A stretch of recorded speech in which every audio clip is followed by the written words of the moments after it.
Hola, buenos días. Hay un conflicto, la verdad, que a los españoles y a los andaluces nos llega bastante al corazón. Estoy hablándoles del conflicto del Sáhara, todavía sin resolver, que está, la verdad, enquistado, pero han surgido una serie de iniciativas, aparte de las que pudiera plantear el Frente Polisario, dirigidas todas ellas a la autodeterminación.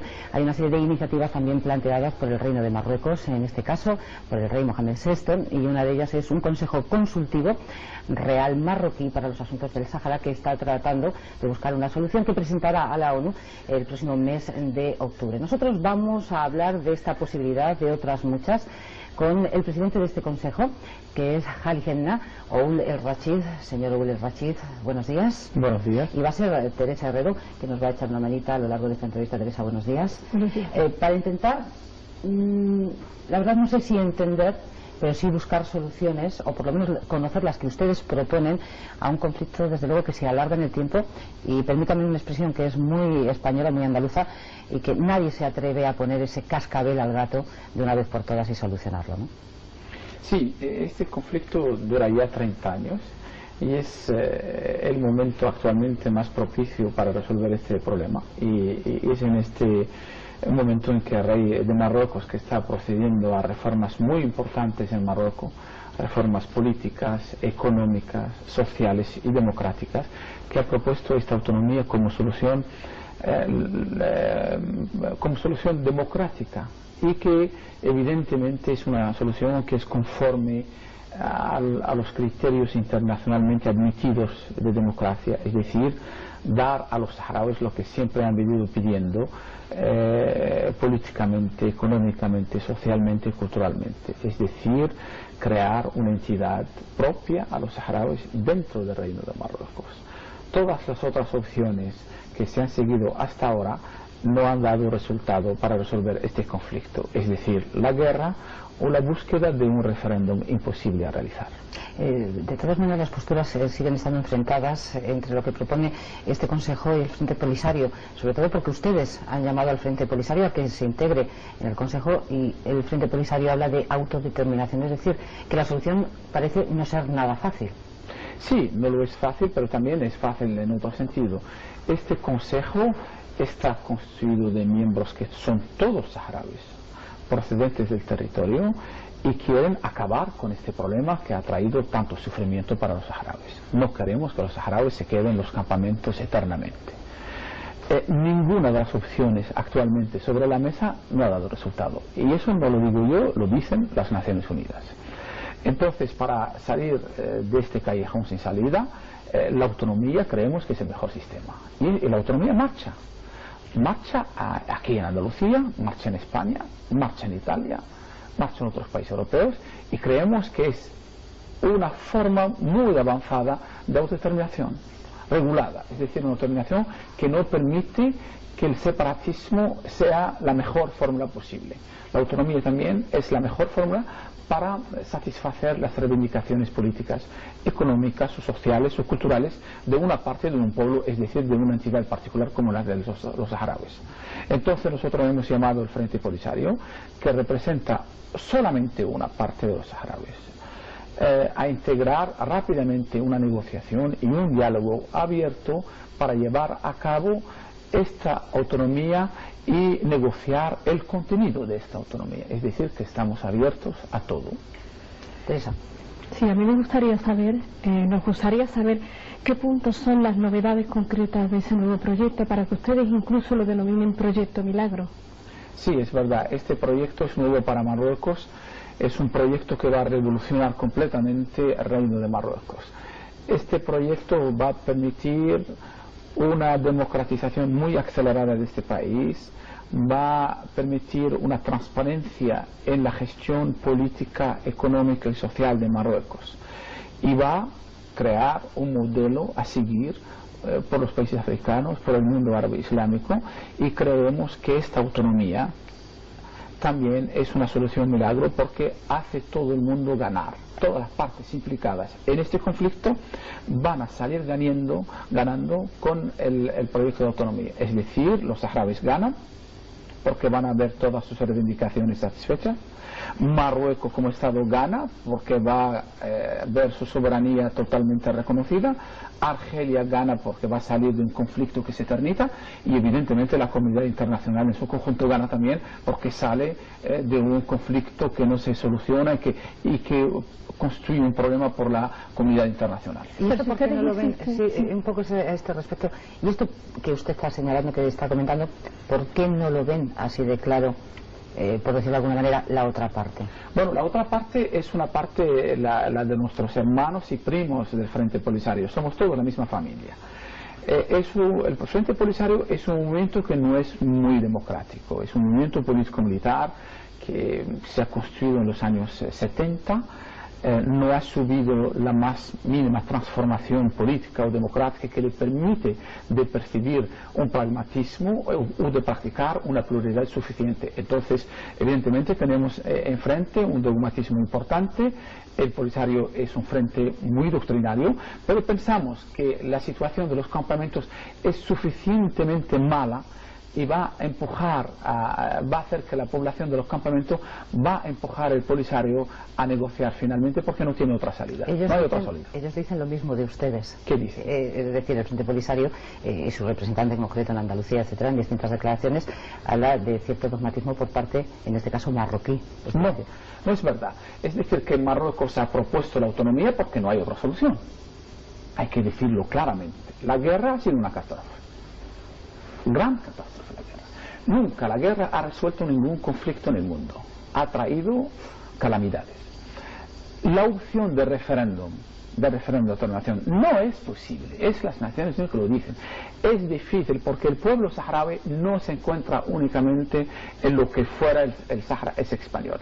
El pueblo saharaui se encuentra en el sur-oeste de Argelia, en el noroeste de Mauritania, en el extremo norte de Mali, y entonces para poder verdaderamente hacer un referéndum justo hay que cambiar las fronteras. Todo el mundo evidentemente no puede modificar las fronteras de esos países. Entonces hay que tener una salida que sea conforme a los criterios internacionales de autogobierno, conforme a la legalidad internacional y conforme a lo que nosotros los saharauis hemos venido pidiendo, es decir, libertad política, libertad económica, libertad social y nuestra propia identidad, personalidad, es decir, nuestra personalidad de comunidad particular dentro del Reino de Marruecos.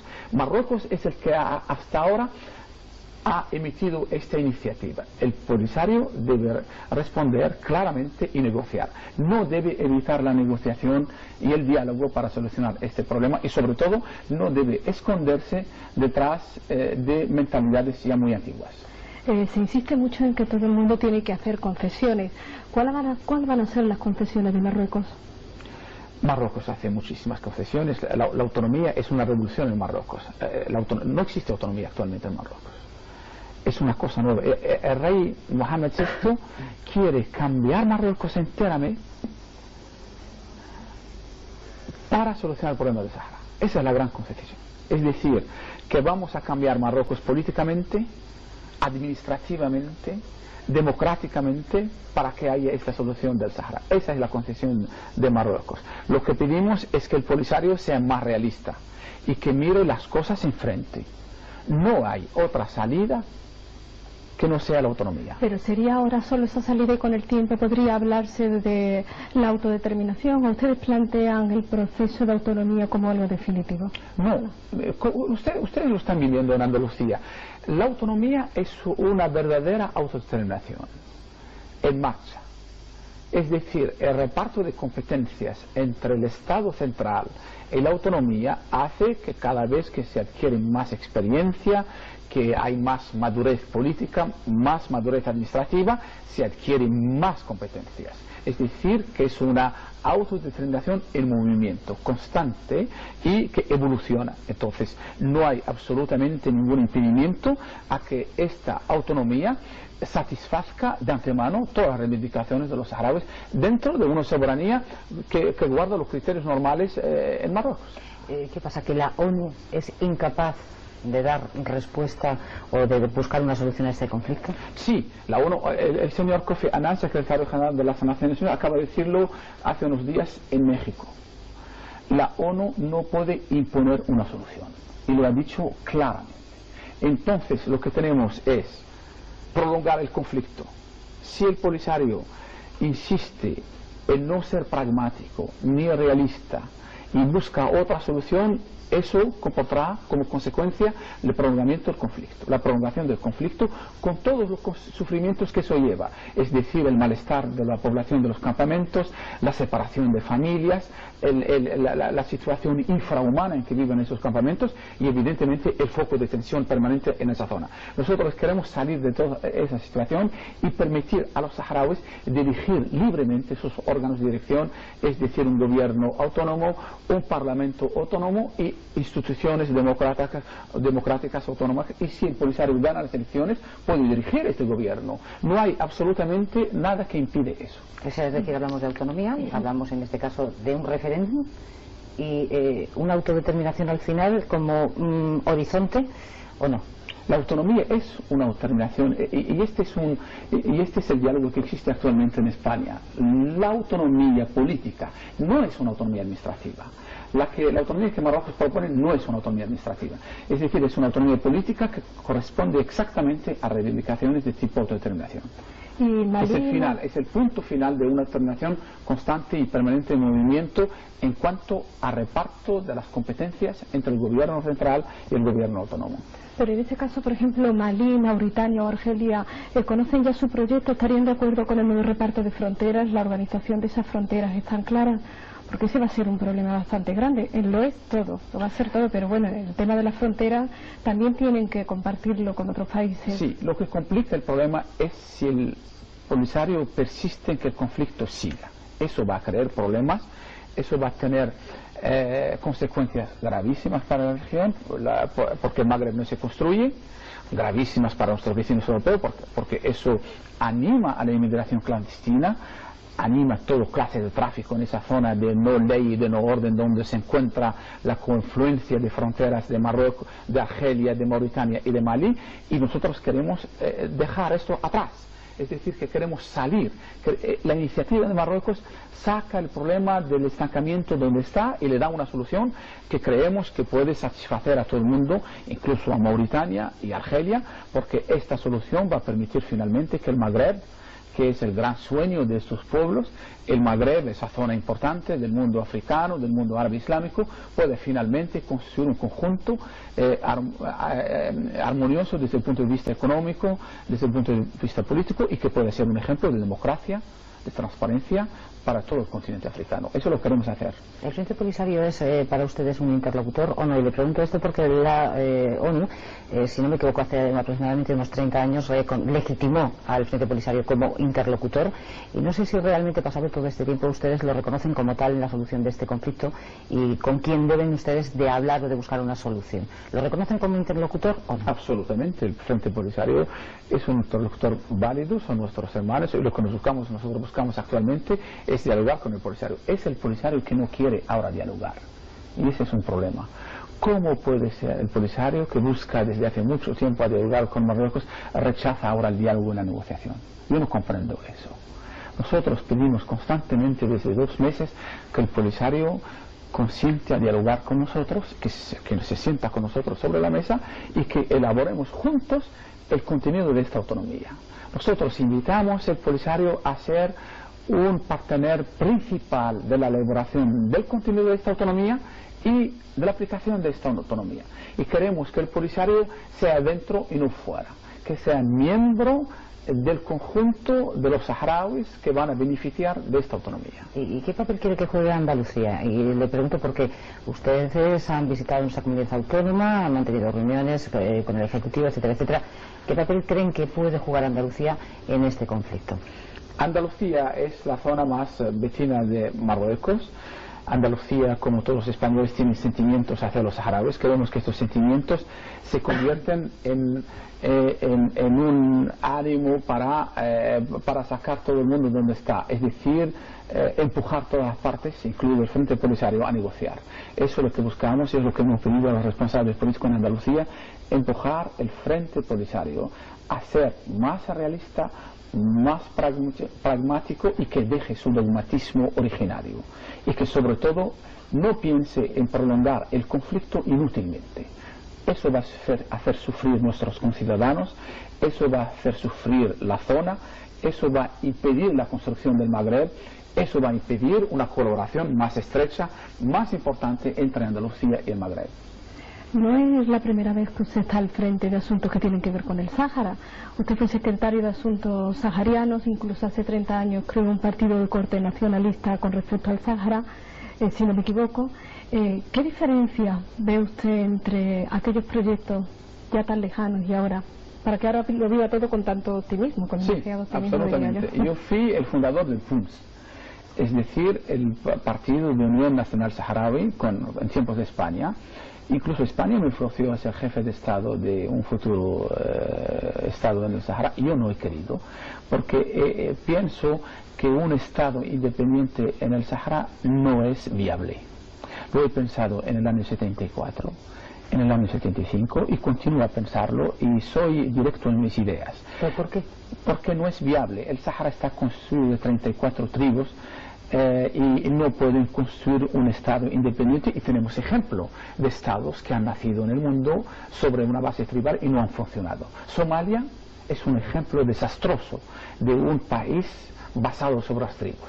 Incluso el último ejemplo de país que ha surgido es el Timor Este. Actualmente están en guerra civil, problemas tribales. El mismo problema existe en otros países africanos. No creo que un país pequeño, con una muy pequeña población, con recursos limitados, constituido esencialmente de tribus, pueda construir un país viable. Pueden pelearse por cualquier cosa. Eso es lo que sucede cuando hay tribus. Sin embargo, creo que lazos de unidad dentro de un país fuerte e importante, lazos estrechos, pero teniendo una autonomía suficientemente fuerte, suficientemente política, es suficiente para nosotros y satisface plenamente nuestras reivindicaciones históricas. Esa es la razón que me ha llevado a no aceptar un Estado en el Sahara. Sí, pero perdóname que le insista que va a costar un poco de trabajo convencer, ¿no?, a la opinión pública, puesto que se sabe que el Sahara es un territorio muy rico y evidentemente se habla que Marruecos tiene también muchísimos intereses en controlar ese territorio. No es simplemente un desierto con 34 tribus o 30 y tantas, es también un territorio rico, con muchísimos recursos naturales, con una salida muy rica al mar. En cierta manera, bueno, ¿cómo van a intentar ustedes convencer que también Marruecos no tiene intereses detrás en ese territorio, en controlarlo y en intentar, bueno, pues que no tengan todo ese control sobre esos recursos naturales, sus riquezas más naturales? Si Marruecos tuviera interés económico en el Sahara, no concedería la autonomía para los saharauis. Es decir, en la autonomía, los recursos naturales irían a la autonomía, o al menos serían compartidos. No creo que el interés de Marruecos es un interés material o económico. El interés de Marruecos es un interés estratégico, histórico y sentimental. Es verdad, hay lazos históricos entre los saharauis y el reino de Marruecos. Lazos de soberanía, lazos familiares, lazos históricos. Marruecos nunca ha reivindicado el Sahara por cuestiones materiales o de recursos. No, eso no es verdad. Eso es una propaganda que el Polisario ha venido diciendo, que Marruecos lo que quiere en el Sahara es la riqueza. Eso no es verdad, y por eso la autonomía es la prueba evidente de que Marruecos desea que sus hijos del Sahara puedan desarrollar una zona próspera para el beneficio de los saharauis en primer lugar. ¿Y los presos políticos? Porque es un asunto que también está, al menos reivindica el Frente Polisario, una liberación de los mismos, etcétera. ¿Cuántos hay en estos momentos? ¿Cuántos hay en la actualidad? Y precisamente cómo aborda el Consejo Consultivo Real marroquí para asuntos del Sáhara este asunto. Ya no hay presos políticos. El Frente Polisario asegura que todavía quedan en las cárceles. No es verdad. Los últimos presos políticos han sido amnistiados hace un mes y pico, gracias a una intercesión del Consejo del Corcás, del Consejo Real Consultivo, a Su Majestad el Rey, que ha aceptado de dar una amnistía a los últimos presos políticos. No hay nadie que está perseguido por sus opiniones en el Sahara, absolutamente nadie. Sin embargo, por ejemplo, sin embargo, la violencia no está permitida. Hay que diferenciar entre lo que es la violencia, es decir, atentar a bienes públicos o a bienes privados, y la opinión pública permitida a todo el mundo. Sin embargo, desde el Frente Polisario se le asegura que todavía hay, creo, dicen, 14 presos políticos, y hablan en concreto de una mujer que está en libertad, efectivamente, Aminetu Haidar, que dice que su vida corre peligro si vuelve a Layún. Pero ha estado en Layún, ella viene ahora, ha estado en Layún hace poco y ahora está en Italia y se está corriendo el mundo insultando a Marruecos. Yo le digo lo que dice el Frente Polisario. Sí. ¿Ustedes garantizan que no se encuentra esta mujer en peligro en estos momentos y que se puede mover libremente por Marruecos? Claro que no, esta mujer ¿Por el Sáhara? No, está libre, viene el Layún, sale, entra y va por donde. Marruecos está orgulloso de hacer eso. Sin embargo, no hay libertad del otro lado de los campamentos. El Polisario no permite a nadie de opinar diferentemente de la opinión del Polisario en los campamentos. Los campamentos viven, no diría como rehenes, pero como gente retenida. No hay libertad de circular, no hay libertad de opinar, no hay libertad de pensar diferentemente del Frente Polisario. No se puede comparar la situación en los territorios del Sáhara actuales con la situación en los campamentos.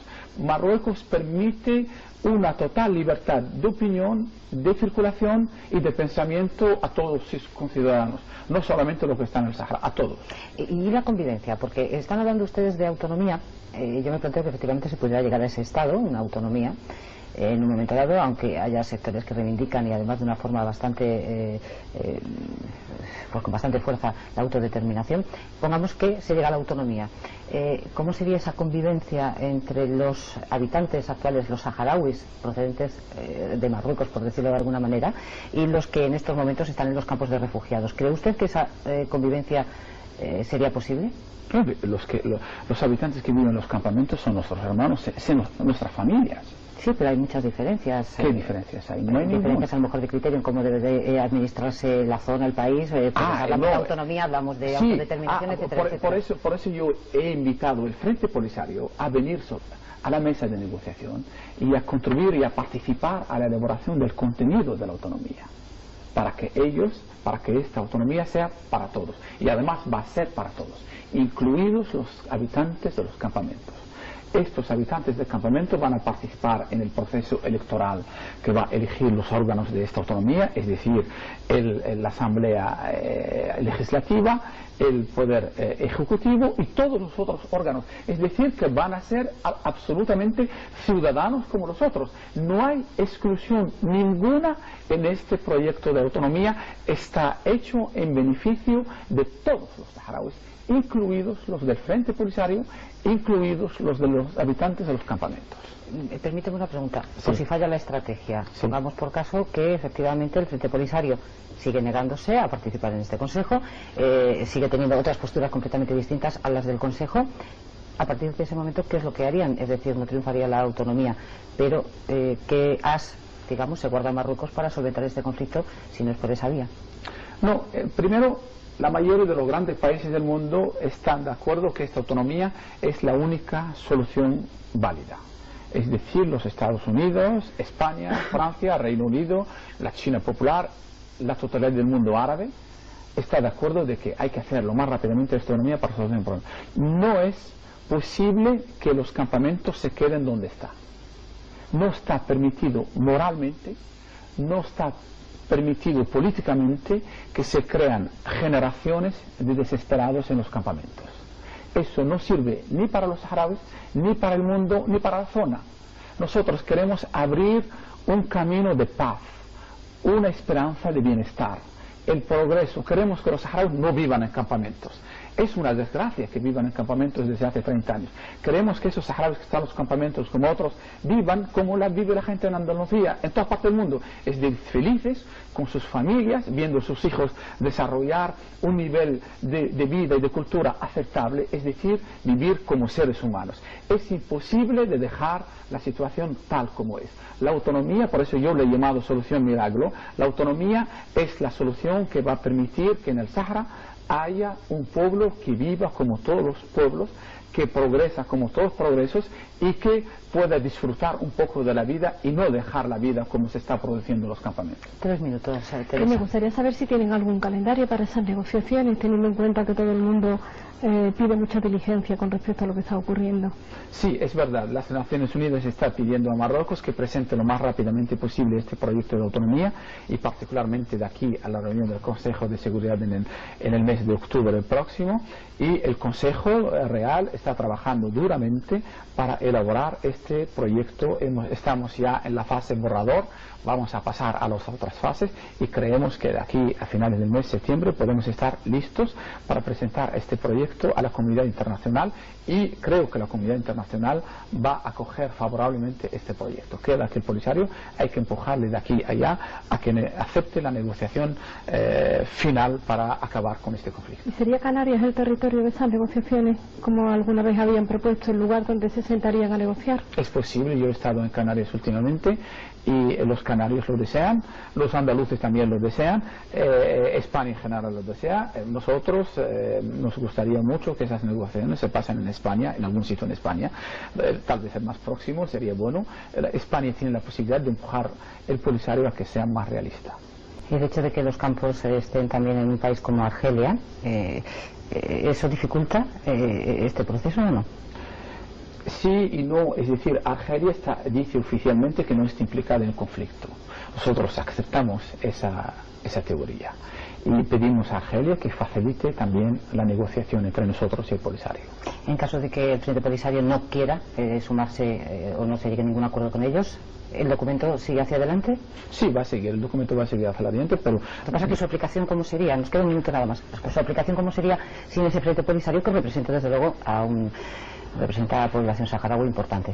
La aplicación final, eso dependería de Su Majestad del Rey de Marruecos, que va a decir finalmente qué camino tomar si el Polisario no acepta, pero yo digo que hay el Polisario y hay los saharauis. Y yo soy confiante en que los saharauis van a aceptar incluso lo que está en los campamentos y van a obligar al Polisario a aceptar esa negociación temprano o tarde. Gracias por haber estado con nosotros, por habernos acercado a la realidad de un territorio. La verdad es que lo decía al principio de esta entrevista, nos llega a todos al corazón, no solo el territorio, y más que el territorio, sobre todo los habitantes del mismo. Es algo que lo llevamos los españoles, en fin, y queríamos o querríamos o pretenderíamos que desde luego no existiera este conflicto que lleva enconado tantísimo tiempo. Gracias por haber estado con nosotros.